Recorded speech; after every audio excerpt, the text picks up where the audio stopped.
மக்கள் வணக்கம். தமிழ் இனத்தை சிறிய வட்டத்துக்குள் அடைக்கக்கூடாது, தமிழர் வட்டம் பெரிதாக இருக்க வேண்டும் என அமெரிக்காவில் நடந்த ஃபெட்னா தமிழ் விழாவில் அண்ணாமலை அவர்கள் பேசியிருக்கிறார்.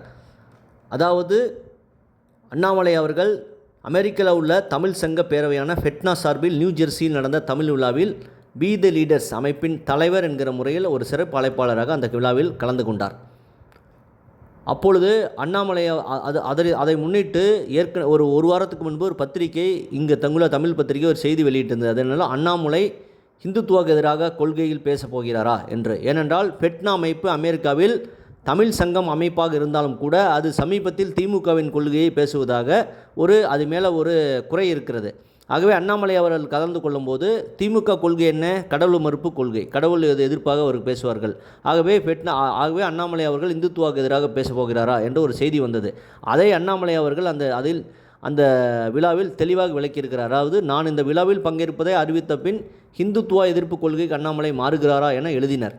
ஃபெட்னாவில் உள்ள சிலர் கூட அண்ணாமலை பங்கேற்க வேண்டுமா என கேட்டனர். கம்பராமாயணத்தில் உத்தகாண்டத்தில் ஒன்றாயின் ஒன்றேயாம் என ஒரு பாடல் வருகிறது. அதற்கு கடவுள் இருக்கிறார் என நம்பினால் இருக்கிறார், இல்லை என நம்பினால் இல்லை. ஒரே ஒரு கடவுள் தான் என நம்பினாலும், பல கடவுள் என நம்பினாலும் கடவுள் இருக்கிறாரா என தெரியாது. பொறுத்திருந்து பார்ப்போம் என நம்பினாலும் அதற்கும் கம்பர் வாய்ப்பளிக்கிறார். இன்று நான் கடவுளை நம்புகிறேன், நாளை நம்புவேனா என தெரியவில்லை என்றாலும் அதற்கும் வாய்ப்பளிக்கிறார்.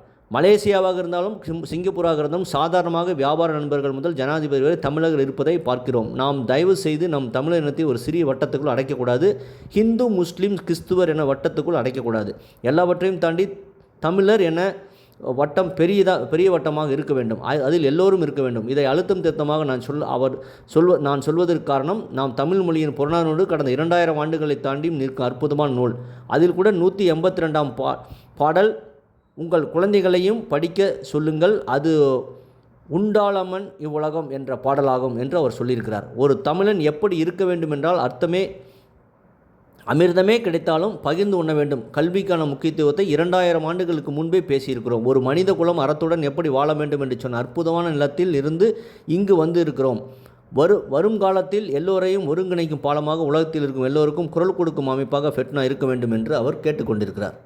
இந்துத்துவா என்றாலே இந்தியாவினுடைய கலாச்சாரம், பாரம்பரியம் மற்றும் ஒருமைப்பாடை பற்றி பேசுவது தான் இந்துத்துவா.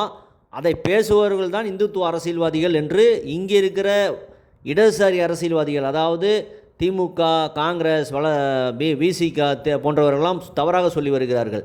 இந்துத்துவா என்பது என்றைக்குமே மற்ற மதத்துக்கு, அதாவது இஸ்லாம் மற்றும் கிறிஸ்துவத்துக்கு எதிரானதே கிடையாது. இவர்கள் அப்படி தப்பாக மக்களிடம் எடுத்துக்கொண்டு பேசிவரே வருகிறார்கள். ஆகவே அண்ணாமலை அவர்கள் இந்துத்துவ கொள்கையை விட்டு ஒருபோதும் வெளியே போக மாட்டார். ஏனென்றால் அண்ணாமலை அவர்களும் அந்த வலதுசாரி அரசியல் தான் கையில் எடுத்திருக்கிறார். இந்துத்துவா என்பது இந்தியாவினுடைய பாரம்பரியம், கலாச்சாரம், ஒருமைப்பாடு மற்றும் ஆன்மீகத்தை பற்றி பேசுகிறது. அதனால்தான் சூப்பர் ஸ்டார் ரஜினிகாந்த் கூட ஆன்மீக அரசியல் என்று சொன்னார். அந்த ஆன்மீக அரசியல் என்பது ஒருபோதும் மற்ற மதத்துக்கு எதிராகவும் இருக்காது.